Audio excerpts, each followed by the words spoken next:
আসসালামু আলাইকুম।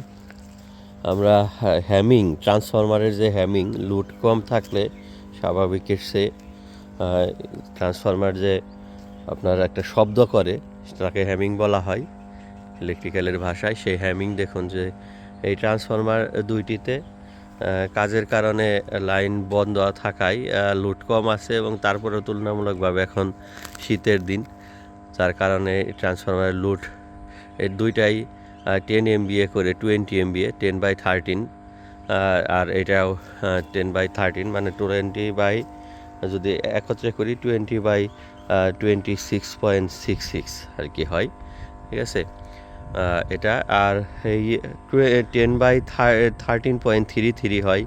এটা হলো কোর্স ফুলি মানে ফোর্স কুলিং এবং নর্মাল কুলিংয়ের ক্যাপাসিটি, ঠিক আছে। যদি আপনার বাহির থেকে কুলিং, যেমন মানে কুলিং ফ্যানগুলো যে আছে এগুলো যদি চালু করে দেওয়া হয় সেই ক্ষেত্রে এটা ম্যাক্সিমাম 13.33 লোড নিতে পারবে, আর নর্মালভাবে এটা 10 MVA পর্যন্ত লোড নিতে পারবে। এখন এটা 1/3 গুণ, ঠিক আছে, মানে 100কে যদি মানে 1/3 করা হয় তাহলে যে হিসাব আছে সেই হিসাবে এটা একটা আসে 1/3 গুণ আর কি, যে লোড তার।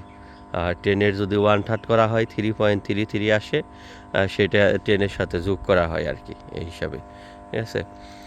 তো দেখুন আপনারা একটু খেয়াল করে শব্দটা খেয়াল করুন, এটাই হলো ট্রান্সফরমারের হ্যামিং।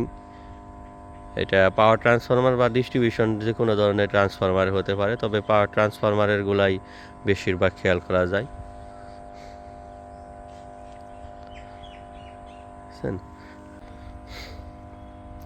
আসসালামু আলাইকুম। আজকে আমরা পাওয়ার ট্রান্সফরমার এবং ডিস্ট্রিবিউশন ট্রান্সফরমার সম্পর্কে জানবো। এই যে ট্রান্সফরমার দেখতে পাচ্ছেন দুইটা, এগুলো হলো পাওয়ার ট্রান্সফরমার। পাওয়ার ট্রান্সফরমার সাইজে বড় হয়, 1 নাম্বার। 2 নাম্বার হলো যে এগুলোর থেকে সরাসরি গ্রাহককে সাপ্লাই করা যায় না, বিভিন্ন ভোল্টেজকে কন্ট্রোলিংয়ের জন্যই মূলত এই ট্রান্সফরমারগুলো ইউজ করা হয় বেসিক্যালি বিভিন্ন পাওয়ার স্টেশনে, এবং হলো যে বিভিন্ন সাব স্টেশন বা মানে গ্রিড স্টেশনে পিজিসিবি মানে উচ্চ ভোল্টেজকে কন্ট্রোল করে। যেমন এই ট্রান্সফরমার দ্বারা আপনার 33,000 ভোল্টেজ মানে 33 কেবিকে 11 কেবিতে রূপান্তর করা হচ্ছে, ঠিক আছে। এর সেকেন্ডারিতে প্রাইমারিতে হলো 33 কেবি আর সেকেন্ডারিতে হলো 11 কেবি। আবার 11 কেবিকে সরাসরি গ্রাহকে যে ট্রান্সফরমার দ্বারা ধরেন যে ট্রান্সফরমার দ্বারা করা হয় আপনার ওই গ্রাহক পর্যায়ে সরাসরি বিদ্যুৎ পৌঁছে দেওয়া হয়, সেটাকে হলো বলা হয় ডিস্ট্রিবিউশন ট্রান্সফরমার। যেমন এই যে একটা ট্রান্সফরমার দেখতে পাচ্ছেন, এটা কিন্তু অক্সিলারি ট্রান্সফরমার, কিন্তু এটাকে ডিস্ট্রিবিউশন ট্রান্সফরমার বলা যেতে পারে। কারণ হলো এটার কি কাজ করতেছে, সরাসরি অক্সিলারি ট্রান্সফরমারগুলো বিভিন্ন সাব স্টেশন বা গ্রিড স্টেশনে থাকে। অক্সিলারি ট্রান্সফরমারগুলো 33/0.4 কেবি হয়ে থাকে, ঠিক আছে। আবার এগুলো যদি ক্ষেত্র বিশেষে আপনার এই 132/0.4 এটাও কিন্তু হতে পারে, ঠিক আছে, বিশেষ করে যেগুলো গ্রিড স্টেশনে পিজিসিবি ইউজ করে থাকে। তো এই ট্রান্সফরমার তাহলে দেখুন যে পাওয়ার ট্রান্সফরমার আর ডিস্ট্রিবিউশন ট্রান্সফরমার, এটার মধ্যে কিন্তু আমরা পার্থক্যটা জানলাম। যে পাওয়ার ট্রান্সফরমার হলো ভোল্টেজকে কন্ট্রোলিং করার জন্য যে ধরনের ট্রান্সফরমার ব্যবহার করা হয় এবং উচ্চ ভোল্টেজকে এবং সাইজে বড় হয়। আর ডিস্ট্রিবিউশন ট্রান্সফরমারগুলো ট্রান্সফরমারগুলো গ্রাহককে সরাসরি বিদ্যুৎ সাপ্লাই দেওয়ার জন্য ব্যবহার করা হয়, তাকে ডিস্ট্রিবিউশন ট্রান্সফরমার বলা হয়। ধন্যবাদ সবাইকে। আল্লাহ হাফেজ। আসসালামু আলাইকুম। আমরা বইয়ে অনেকেই ফিডার পড়েছি।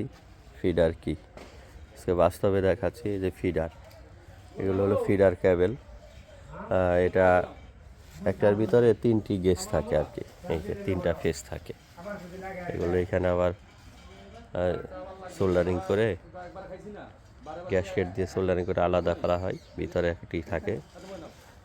এই ফিডারে কোনো ট্র্যাপিং পয়েন্ট থাকে না, এই যে কন্ট্রোল রুম থেকে সরাসরি আসছে এবং এটা গিয়ে সরাসরি দেখুন যে পুলে ওই যে ডিস্ট্রিবিউটরের সাথে, মানে আমরা যেটাকে ডিস্ট্রিবিউটর বলি, অর্থাৎ যে লাইনের মাধ্যমে ফিডারের প্রান্ত থেকে গ্রাহক পর্যন্ত যে লাইনের যে ব্যবস্থা তাকে ডিস্ট্রিবিউটর বলা হয়। এখানে বিভিন্ন ধরনের ট্র্যাপিং জাম্পারিং বিভিন্ন থাকে, কিন্তু ফিডারে কোনো প্রকার জোড়া বা কোনো ট্র্যাপিং পয়েন্ট থাকে না।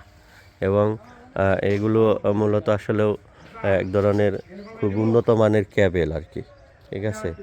এটা সরাসরি কন্ট্রোল রুম থেকে এসে তারপরে এই 3টা ফেজই আলাদা আলাদা হয়ে 3টি ফেজে মানে ডিস্ট্রিবিউশন 11 কেবি লাইনে সংযুক্ত হয়ে যাচ্ছে, ডিস্ট্রিবিউটরের সাথে লাগছে।